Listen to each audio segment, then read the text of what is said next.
The Evermore podcast is now sponsored by WFST Total Compliance. WFST provides fire safety requirements UK-wide to prepare you and your employees should the worst happen. Do what you do best and visit wfst.co.uk today. Enjoy the episode. Let's go!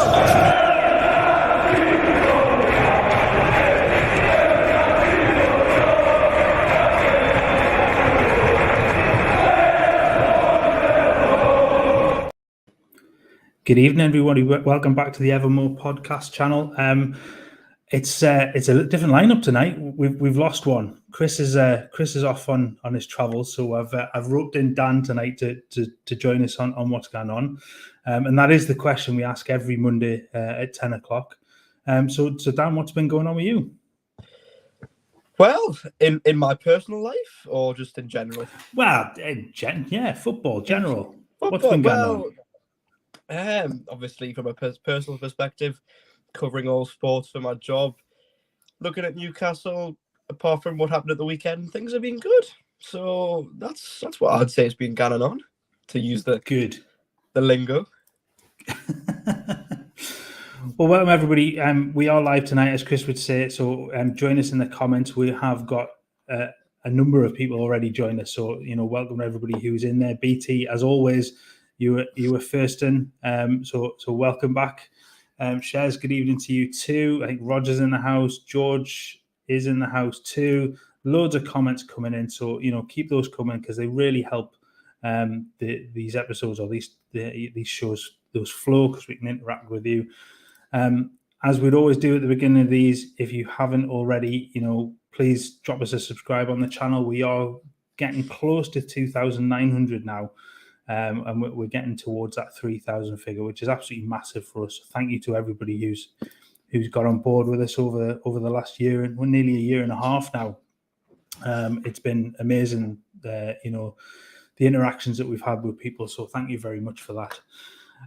So I've done all the fancy bits. We'll get on to talking about what happened on Saturday. It wasn't the best game in the world. I think we'll all agree that it was a bad day. It was a bad day at the office for Newcastle. They were poor from minute one. I think it was just one of those days where things went wrong. Nothing seemed to work. Nothing seemed to go right. You write this one off and move on. I think that's it. Done. Show over. We'll move on. That's as much as you can say, Mark, to be honest. Yeah. And I saw a lot of meltdown going on social media, especially on Twitter after the final whistle on Saturday. And I thought, well, I can understand, criticising the performance because, it was really poor. But to the extent that people are sort of writing off the season, think, well, come on. We've won 5 on the bounce before that game. And we came up against an Aston Villa side, which, as you'll know very well, Mark, have also been playing really well of late. And that was our 3rd away game in 10 days. So, cut them a little bit of slack. Yes, it was bad, and we can all criticise when we need to, and rightly so. But not to the extent that people melted down from. And Spurs lost as well. So, realistically, it didn't make a difference, that game. We can just write them both off from Newcastle and Tottenham.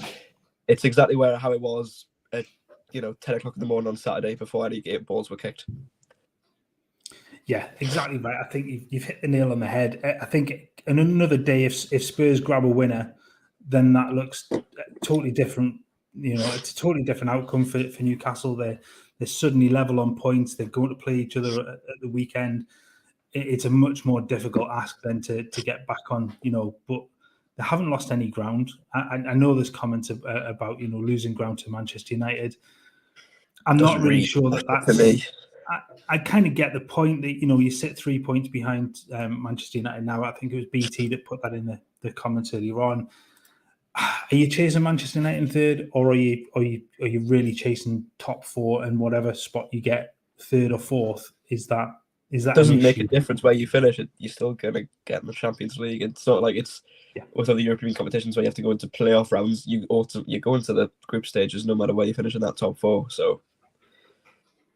As I said, to me, it's mountains out of molehills a little bit. It would be nice to finish ahead of Manchester United. And to be fair, perhaps Well, exactly. And to be fair, if looking at the league games this season, perhaps when teams have played each other, if we exclude the cup final in the league, Newcastle have been better than Manchester United when we've played each other because 0-0 at Old Trafford, Newcastle having probably the best chance of that game when Joe Linton hit the post and then headed wide, and then of course at St James's Park we did them 2-0. So over those two games we've been better, but they've had perhaps a better season than they've had in recent years. Obviously, they've had some pretty poor losses themselves, but that's the thing. Like, Man United have lost 7-0 to Liverpool this season.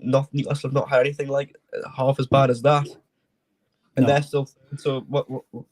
Everyone just needs to calm down a little bit. It's not the end of the world that we lost. Yeah, I think you're right. Look at some of the other teams up and around there. Look, Spurs have lost to all sorts. Liverpool have done exactly the same. Manchester United obviously got absolutely hammered by Liverpool. City lost to Brentford, didn't they? That's They got correct. 2-1 off Brentford. Arsenal, I'm trying to think of Arsenal's defeats. I mean, they've lost to Manchester United, haven't they? They got beaten by Southampton, didn't they? They did get beat off Southampton. So, look, it happens. And Southampton, who will probably go down stone dead last as well. So, yeah, realistically, Newcastle's loss to Villa is probably the most respectable of all of those when you consider that Villa are also in a great vein of form under a really good manager.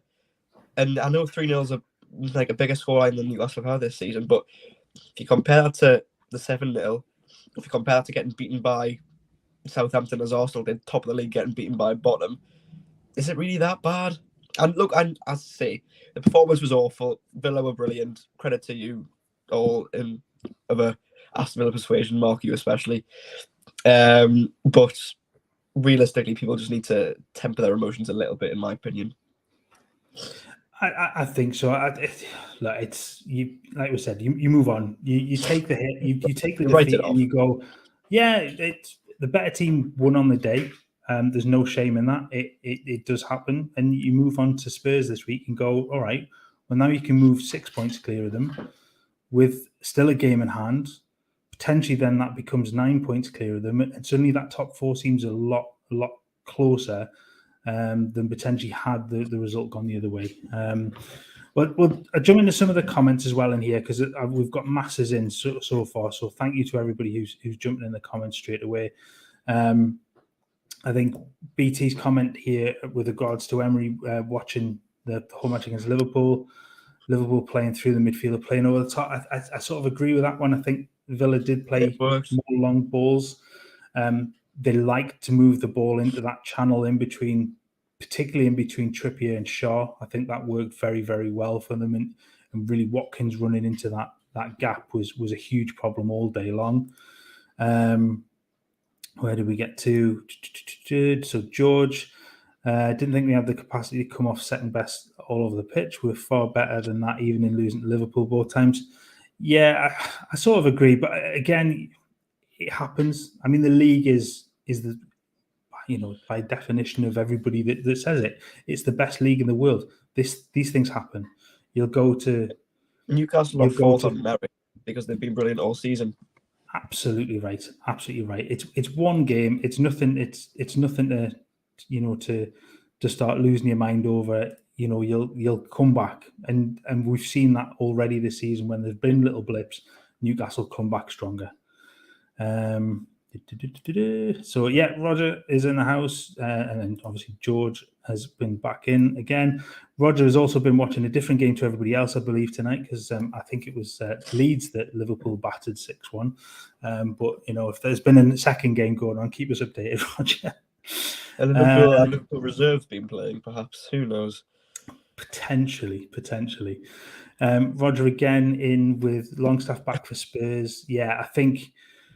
I mean, what did you make of that lineup? Because I thought it was an odd choice to play Gordon in a sort of lined up in that centre midfield rather than further forward. I think he'd obviously moved further forward during the game, but I think you definitely missed the industry of Longstaff, didn't you?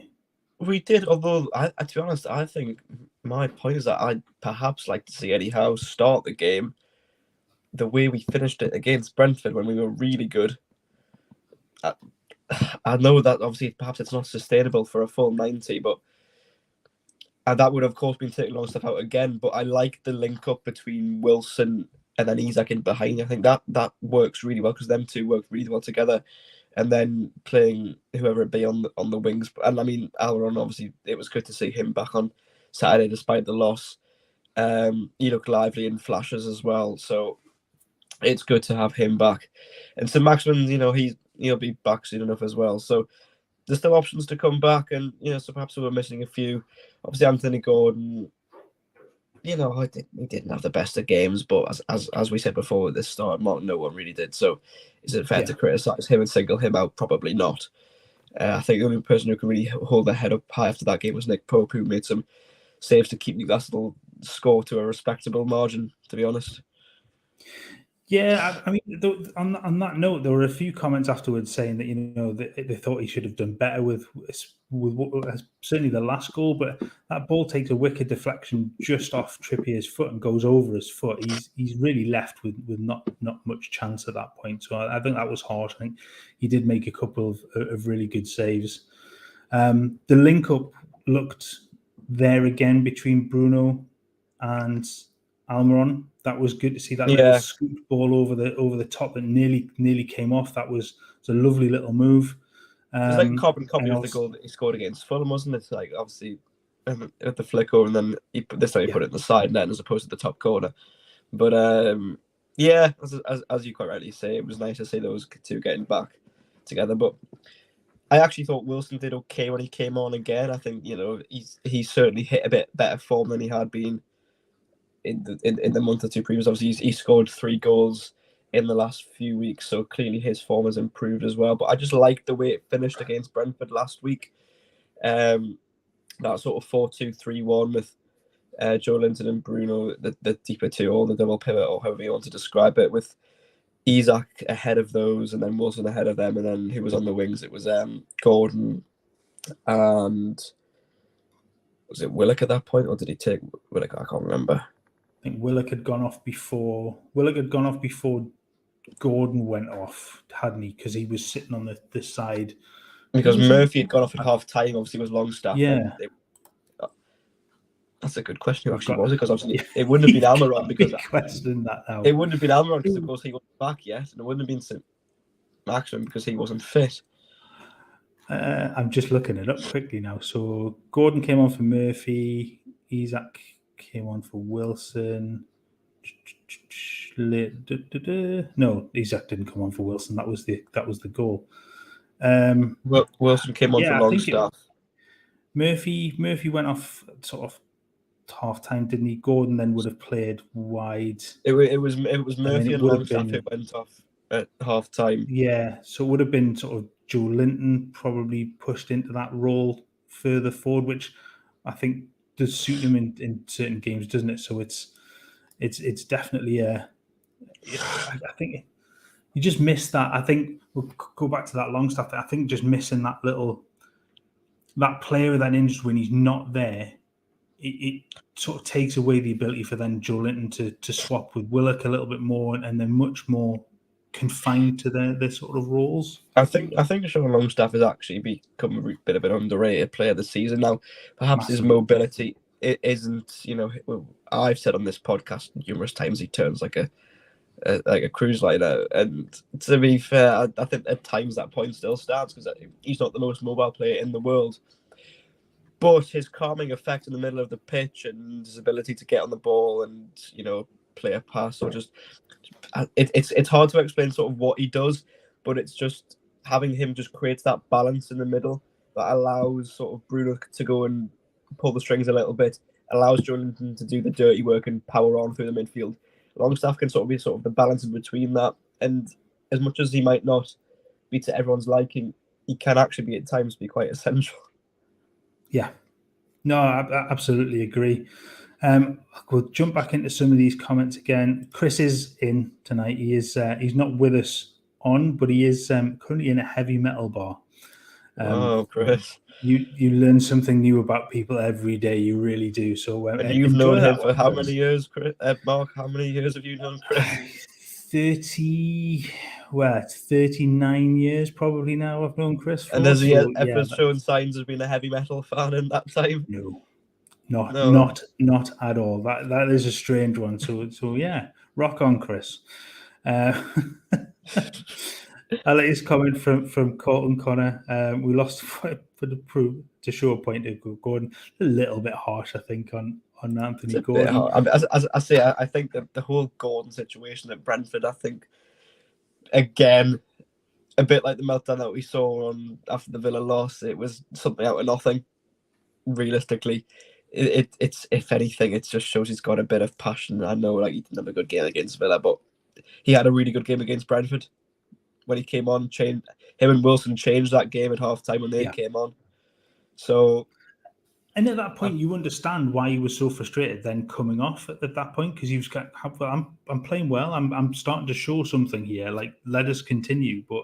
And you understand why Eddie Howe takes him off at that point. But then, like 5 minutes later, he was hugging Howe, and they had their arm around each other going to celebrate with the fans. So people don't realise that bit. They were literally embracing each other, like literally 5 minutes later. So again, things were portrayed in a way to try and cause division and arguments and meltdowns, and they did that, to be fair. But if you just look at from a bit more of a wide angle view, you realise it was realistically nothing at all. No. I mean, we covered it last week. We brought up the team photo in, like, straight after the game again. You go, well, he's in the middle of the photo, smiling away. They're not bothered. Yeah, it was a spat. Yes, they'll have a chat about it, but it's done. That's the end of it. Coming through this, William, good evening to you. Stephen Missy, good evening. Wow, from Detroit. So, the Motor City. We're international now. Just good evening. What's this from George? Was it the tactics were executed properly, or do we think the tactics themselves were wrong? Probably a little bit of both, I would say. Both. I mean, you could argue that just Unai Emery got his tactics right. Yeah. And sometimes you can do nothing about that. Exactly right. It's like we said at the beginning, sometimes you just got to go, we got beat. If we lose a game, we lose a game. But that's it. You move on, and we said it happens to everybody. You've just got to take the defeat in a good manner, and then celebrate harder when you win again. So that's it. Ian, good evening, Mark and Dan. Where's Chris? Well, he's currently in he's rocking on. He's rocking on metal land. It says Shadow in 95-96 season now. Just hope the fact that Eddie doesn't let the stress knock down momentum. I think it's a bit different to that, to be honest. We're not chasing a title here. True. True. It's not perhaps that. It's not like the position Arsenal are in. At the minute, we're not there. I think there was a lot more expected of that Newcastle side back then, whereas now because they'd already had a few seasons of sort of building up, hadn't they? Exactly. To that point, whereas we've literally gone from last season, we hadn't won a game until December, and then only finished. I say only, but we did really well in the second half of the season to finish 11th, and now all of a sudden we're in the top 4. So like, it's one remarkable rise. So. It's not quite the same. That I can understand people say, "Oh, look, we've not been in this position for a while. Are we going to cope with the pressure of it?" Which is a fair point, but I don't think it's quite the same as 95-96. We're not going for a title here. Top 4 is still going to be a brilliant achievement if we do get it, but like regardless of what happens, it's been a remarkable season, and I think they have overachieved. Like considering we haven't spent half as much money as some of the other clubs. Yes, we spent a lot. But when you look at Chelsea or Man United, for example, I mean, Chelsea's just ridiculous, isn't it? I mean, what on earth that Bowley's doing at that club is mind-boggling. The number of Chelsea fans that I've heard on radio shows just completely gobsmacked by what the hell's going on, and like bringing Lampard back was a really, really odd choice. But sacking Potter, I think actually sacking Tuchel was the worst thing they could have done at the time, to be fair. But even then, Graham Potter, I think, is a good manager. But then, how is he meant to work when he's just been gifted all these players he doesn't want or don't fit into his system at all. Yeah, absolutely. It's pure fantasy football from the owner, isn't it? Just I'll It buy is like anybody, he's just make it playing work. FIFA career mode Yeah, or something along those lines. it's almost cheating, isn't it? Because it's going into the settings and just transferring them in without having to actually pay for anybody and then starting with that. That's the way that he's been doing it. It's not been. And then There's he's no brought in thought process to it at all. And then has brought in for the remaining few games Frank Lampard, a man who was doing awfully at Everton. Yeah, But it's not the best look, but we'll it, leave. I cannot fathom the logic, but yes, they're not us. They're not to worry about. They're not involved in this top 4 race. Not at all. One team, as James points out here, Liverpool chasing down for that top 4 now. They've hit a little bit of form. Take out the Bournemouth game, I guess. Are they a worry now? I mean, I know they're 9 points behind. I think they are now. They're on the same number of games with only sort of 8 to go. Are they a worry? Are they, I don't know if I can see us. I don't know if I see us losing 3 more games. No. I mean, we might lose maybe 1. Like I could see us perhaps losing the home game against Arsenal because of how good they've been all season. But even they're starting to slip up a little bit now. So I don't know. I mean, if Newcastle go and win against Tottenham on Sunday, suddenly the feel-good factor comes back, and everything in the world is all plain sailing, and people are smiling, etc. So yeah, I mean, that's the thing. We've had one slip up, but Liverpool have had countless this season. So they've perhaps still got it in them for another one as well. Yeah, I think so. They're so hot and cold at times, and I think that's a bit like probably their downfall. Yeah, well, Spurs are Spursy. We say that all the time. We'll get we'll move on from them. I think one question that I think is sort of come up is: do you feel that some of the players, and I think Chris had kind of identified this as more with the defense, because I thought. And certainly he thought that the defense in the game on Saturday, they looked a little slow, they looked a little leggy. Trippier particularly didn't look. Botman actually, I thought Botman couldn't quite handle the runs of Watkins up front. Didn't get close enough to him at times. Was sort of a yard or two off him, a yard or two slow. So yeah, you could argue that is the case. But as I say, they've done well enough in the last 5 games, and they're still the defence who've conceded the fewest in the league this season, regardless of the 3-0 loss.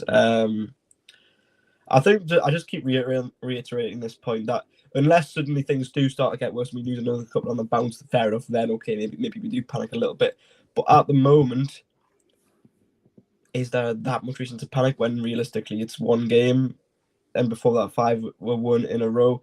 And if we go and beat Tottenham, things are fine again. So it's weighing up how much do we panic here. And at the minute, until we end up losing 6-0 against Tottenham on Sunday, which I don't think we will, because I think we'll win that game. All is fine, and I'm happy to cut the team a bit of slack for 5 wins in a row before that, and responding extremely well to losing the cup final. And losing at Man City as well, and then coming back to going on that winning run. So even if we have slip-ups, we have it in us, as we've proven this season, to come back and get winning again. And there's not that many games left either. So they need to win 4 or 5 out of that 8, and that should be okay. And of those games, you're sort of looking at 4 or 5 wins. You've got Spurs 4 or 5 wins and a couple of draws. Yeah, that's top 4 guaranteed at that point. You've got Spurs next, then Everton, Southampton. Those are 3 very winnable games. You'd be really disappointed if you didn't come out with at least 7 points. You'd want 9 though. Then you've got the Arsenal game. You've got the Brighton game to throw into this mix at some point. Then you've Chelsea got Leeds away and is winnable as well. And then Chelsea away. So there's at least what I'm looking at 21 points from that final group. It's 56, which puts them, that puts them onto 77 points, which is. I mean, that's massive, isn't it? Definitely top foot. Yeah, it's definitely top. And I don't know, given how Spurs have been, whether because they've not provided themselves with any sort of winning runs yet this season. Not really. They've always been, sort of win one or win a couple, lose one, lose a couple. So I think Spurs will be, to quote yourself, Spursy. It's too easy to say, but I mean, you look at their run, their last sort of 10 games, or 10 or so games, lost 1-1, lost 1-1, lost 1, draw 1, loss. They're not consistent. They're consistently inconsistent, I think, is the best way of putting it. And they've lost some points against some pretty average sides as well. So they've got stuffed away at Leicester. They lost to Wolves. They drew with Southampton, drew with Everton. They've lost to Bournemouth. That's not the form of a Champions League qualifying side. Whereas Newcastle, for example, they've won 5 out of their last 6. It's a bit different. Yeah. No, it is massively. I think that point of not, you said it before, you've not lost any ground even with the defeat on Saturday. Spurs losing was a huge help, because it just meant that gap stays there with that game in hand. There's no need to fear. Like I've seen one of the other channels that everything's okay. Yes, it is. It's one game. There's no need to lose your mind over it. I've seen an awful lot of ones having a go at players. I mean, the referee. I will hold my hands up to it and say I thought the referee on Saturday was absolutely dreadful. There were so many decisions that went one way and not the other. The foul by Ashley Young in the second half, where he wipes, was it Joe Linton out? Potentially, I can't remember who he took out. It's a yellow card all day long. Was this the referee who overturned Joe Willock's goal against Southampton wrongly on VAR? No, there's a question. I don't know. I get the feeling I'm going to look that up whilst I'm here. It was John Brooks, wasn't it? That was the referee on Saturday. So was Newcastle 0-0 Crystal Palace is what I'm going to Google. I'm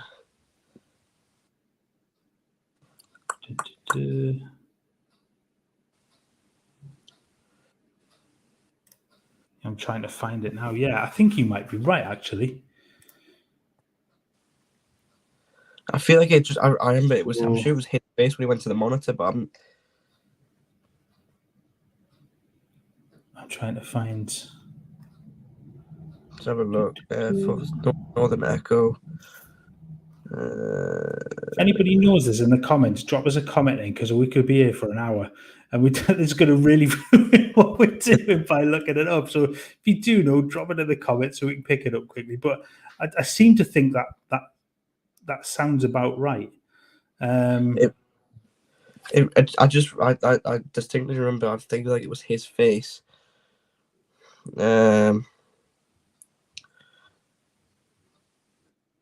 Oh no, it says here referee Michael Salisbury. Michael Salisbury, who was VAR though? So that would be the cue. I think as Roger puts, does it matter? Actually, do you know what? Just covers it just got in my head. Okay, Roger, I wanted to find out. Fair enough. Let Dan run with it. He's got to get to the bottom of it. We'll find it later. But no, I thought the referee was. I thought he was poor. He did. It did look like he favoured one side over the other, because there was.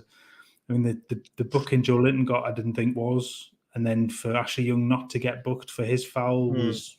I mean, in that eyes, it's criminal in that regard, because that was a stone cold yellow card. It was a ridiculous challenge.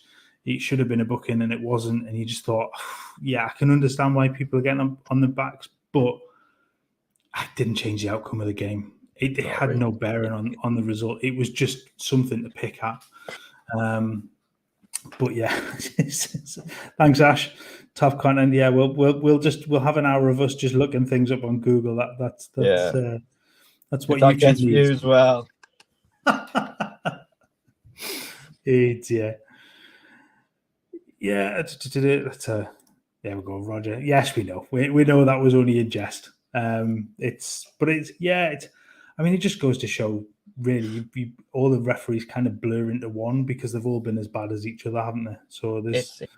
I could talk for hours, Mark, about the inconsistencies of refereeing decisions this season, but we have another, how many points of the show to get through, so I shall not. No, that's fair enough. I think we touched on before, and one of the things that Chris had got in was not so Flash Gordon. I think I'll have a quick on this. I think he was poor, but then so was everybody else. We've already sort of said that. I think it's hard to kind of pick on one. He was given the opportunity after his little strop last week. Should he have done better? I mean, he's up against an old man at right back for Villa who played very well. But you can't single one player out. I don't think he was the worst player on the pitch. No, I don't think so either. I think I agree with your comment earlier on. I think Botman probably is the worst of the bunch, and that's such a rarity because he's been so good this season. That's a complete anomaly. But yeah, I think it's hard to pick him out. It was a poor performance, but I think, as you said before we came on, look, he's young. He's still getting to learn the Eddie Howe way. He'll fit in well, and he's got plenty of time to learn. Your thoughts? Yeah, no, I fully agree, Mark. As you said before the show started as well, he's played 300 minutes or so for Newcastle so far. 2 starts and a few appearances off the bench. You cannot judge a player from that so far. When he's come to a brand new club and under a style of management completely different to what he was used to at Everton. Under Frank Lampard, sort of no intensity sort of thing, as we've seen with his Everton side and Chelsea side so far. So give the lad a bit of time. Yes, he was poor on Saturday, but as you've quite rightly said, so was everyone. And as I said before, he was really good against Brentford when he came on in that game and helped change that game alongside Callum Wilson. He also was really good when he made his debut against West Ham back a month or two ago. And has had some good cameos since. I thought he was decent against Man City, even though we lost that game when he started that other game as well. So I think in flashes he's been really, really good, and the signs are there that he is a player. So I just think you can't write him off yet at all. Yes, the price tag was perhaps inflated, and perhaps people are looking at that saying, is it justified that we went and spent 40-odd million on this kid? But give him a pre-season as well, and then judge him. Yeah, I think absolutely right. I think you always come back, like with everybody, you come back to the price tag. Look how long it's taken Joe Linton to kind of justify his 40 million price tag. And now everyone loves him. So absolutely, give him time. Let him find his feet at the club. He'll come good. I've no doubt of that. He's a terrific player. The signs are there. The signs are there. In flashes, he's been really, really good. He's dynamic. He's pacey. He's good on the ball. So I don't think that we people should write him off at all. No. Well, obviously Bobby here, Gordon wasn't helped by Burn constantly playing hospital passes to him. As another one, I didn't think. I don't think Burn had a very good game at all either. Is it time for a change at left back? I was looking on Newcastle Twitter today, and it was a year to the day since we beat Leicester 2-1 with that last goal from Bruno. And in the lead up to that last minute winner, Matt Targett did really well, winning the ball on our goal line, and then dragging it upfield and playing a lovely ball into Joe Willock, who then subsequently beat his man, and obviously we know the rest. So Targett perhaps offers you more pace, and perhaps a bit more of an attacking threat. I know Burns been trying to get on the overlap of late, and at times he's done okay, but at times he is also getting done for pace himself, and I think Target perhaps is probably feeling a little bit hard done by. I know he's been injured for a lot of this season, so you can't just like sort of put him straight back in when Burn for the majority of the season has been really, really good. But perhaps over the last couple of games, Dan Burn's standards have slipped a little bit. I think he had a bit of a blip sort of around the same time everyone else did, but then came good again for a couple of weeks in the last few weeks and had some good performances. But then it wasn't great, as we say on Saturday. And as I say, it might be time to give Matt Target a go. But if things don't go well with Matt Target, then you've always got Dan Burn to come on and replace him as well. So perhaps it is right. Perhaps Dan Burn is due a rest. As I say, he was taken to the cleaners on a couple of occasions in the last few weeks, despite some other good performances. So yeah, it's one of those. But as I say, no one was good on Saturday, so it's singling one player out is wrong. Yeah, no, I agree there. I think BT's just got in the comments that Isak wasn't poor, others around him were. I thought, to be fair, no, absolutely not. And I mean, he made himself a couple of chances. That one on the edge of the box where he sent three Villa players for a picnic and then tried to curl it round Martinez. I thought was a brilliant bit of football from him. Was unlucky. Was a good save. But that little half move that he makes just to draw the space was brilliant. And again, just shows the quality of the player, doesn't it? Isak will, I'm convinced, be world class. I've got it in my head now, because he's only young as well, and you're already seeing, he's had an injury hit season, but has already scored 8 goals. But he's not your conventional type of striker, is he? He's not like your classic number 9, like perhaps Callum Wilson is to an extent. I know Callum Wilson's not necessarily a target man, like for example Chris Wood was, but he's more of your stereotypical number 9 than Alexander Isak is. But I just think Isak, obviously, he can score great goals. We saw that against Brentford last week. But he's also, you can play him like on the wing as well, or in behind as number 10, because he can beat his man. He's pacey, he's tricky as well. Obviously the goal that was ruled out for Elliot Anderson against Nottingham Forest, he obviously assisted that with a lovely ball, by the way. But before that, the little drag back just to create the space for that. But it was majestic. But even and in the cup final as well, he was by far and away from me Newcastle's best player when he came on. I think at times he decided to try and take the Man United team on by himself. And on a couple of occasions it nearly worked for him as well. So I'm convinced that Alexander Isak, if he stays relatively injury free, obviously doesn't have too many of the ones he's had this season for the rest of his career, could, under the right management and nurture, be world class. Yeah, I mean, I can't disagree with that at all. I think he's shown this season. There were a lot of question marks from external sources when he signed that, 60 odd million for a player that let's be honest, he had a poor season last season in the league, didn't he? But before the season before he was sensational, and young strikers are going to have ups and downs like that, but he's not put a foot wrong since he stepped into. And he's taken the Premier League like a duck to water. That's the thing. Absolutely, and he's torn shreds out of some really good defenders as well, and he's made some look on his debut against Liverpool. He had them on toast. That what was it? The goal that was disallowed is his offside goal. I think he sold, was it Joker, was it another defender, for the absolute pies before he stuck that in past Alisson. He just cut inside, once on the ground, another's on the ground, and then he puts it in. And you're just thinking, wow, we've got a bit of a player on our hands. Then he gets injured for 4 months, but since he's come back, he's not stopped scoring. So I just think it's phenomenal. Roger, and I think we've talked about this previously about this. There is a similarity there, isn't element. There is. He's not quite as he hasn't quite got the power that's there, but his movement, his pace, his ability with the ball, there's something about him that does remind you of of a Thierry Henry. Now, he may never be as good as Thierry Henry, but if he's half the player, then he's a sensational player in there.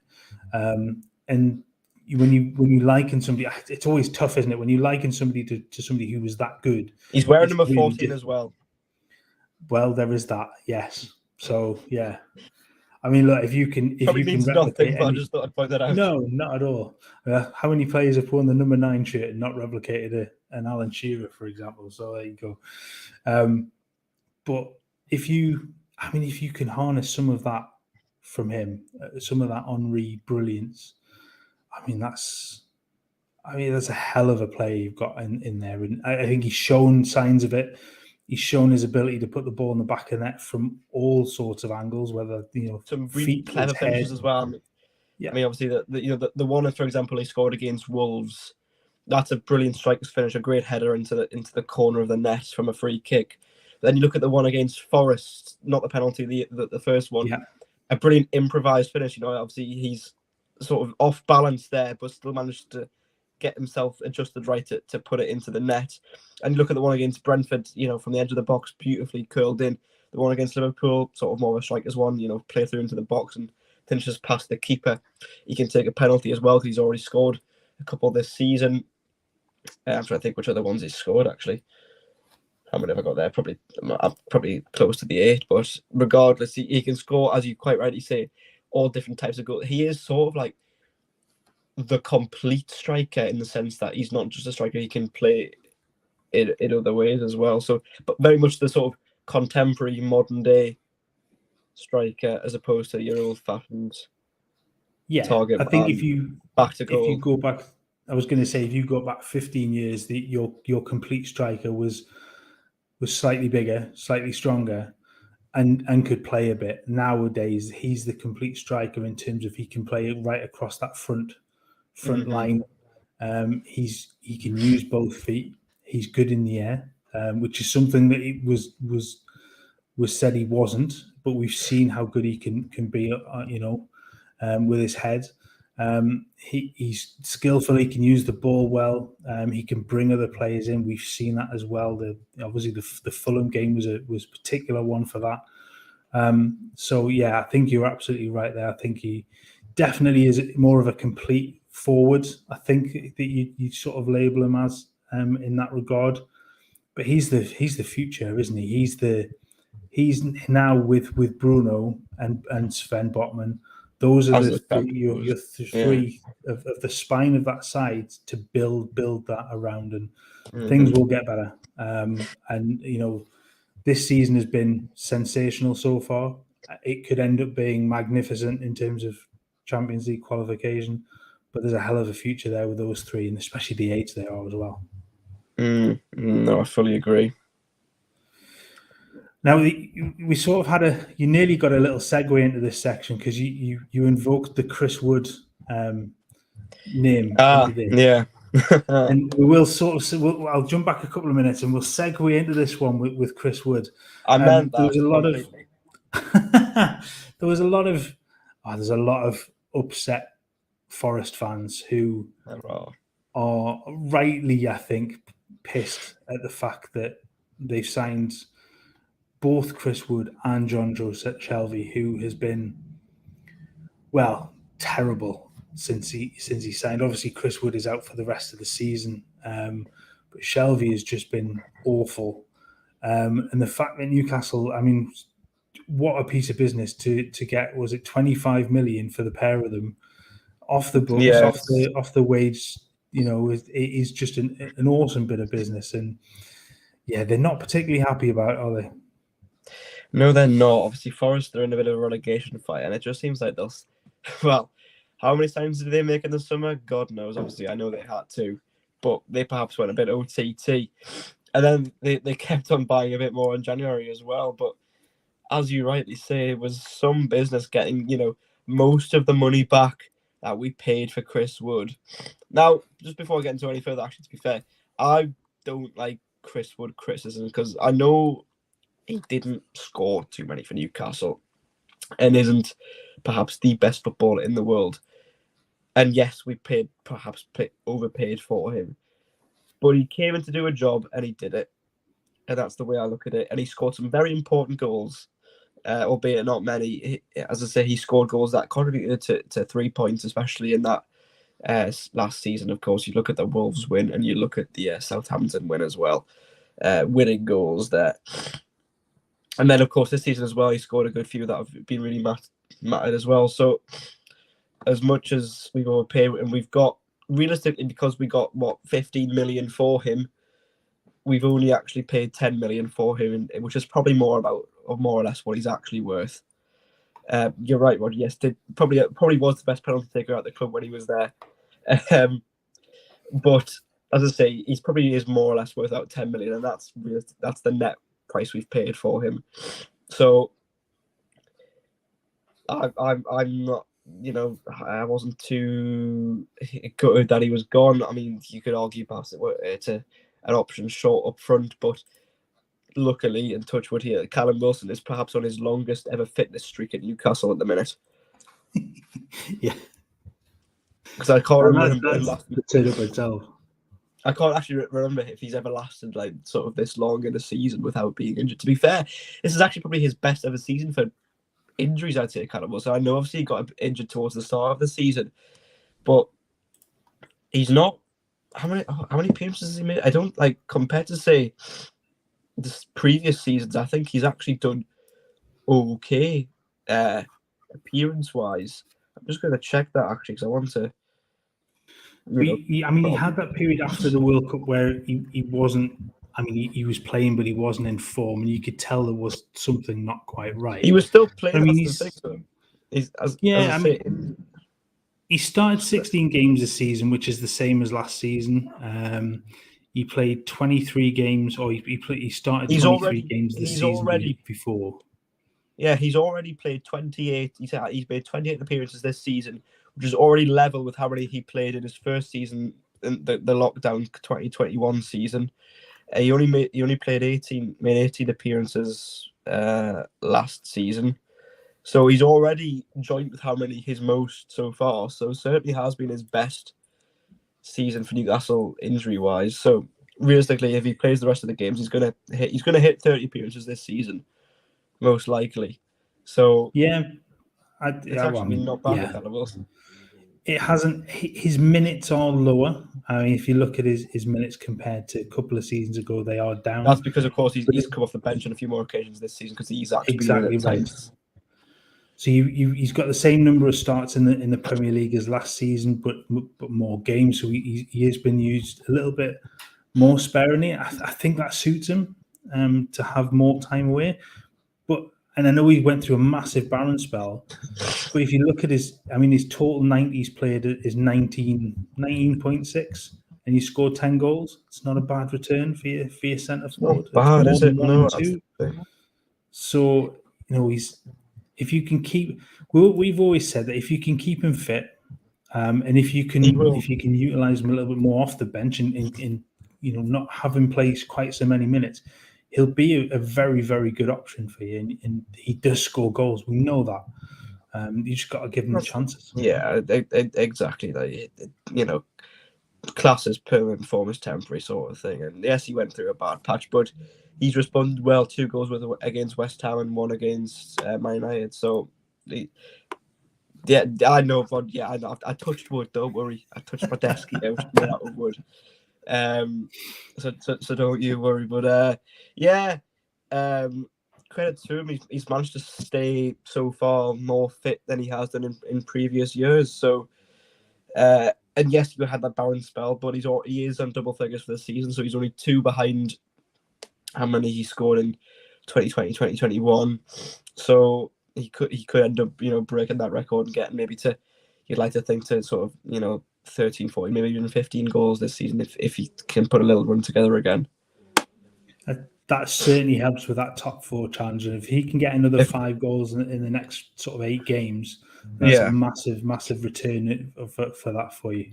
If Isak can hit double figures, obviously he's on 8, but of course he's had 4 months out. So obviously Almiron's already on 11. If you can get Wilson to 15, Almiron maybe 1 or 2 more to like maybe 12 or 13, and Isak to double figures, 10 or 11.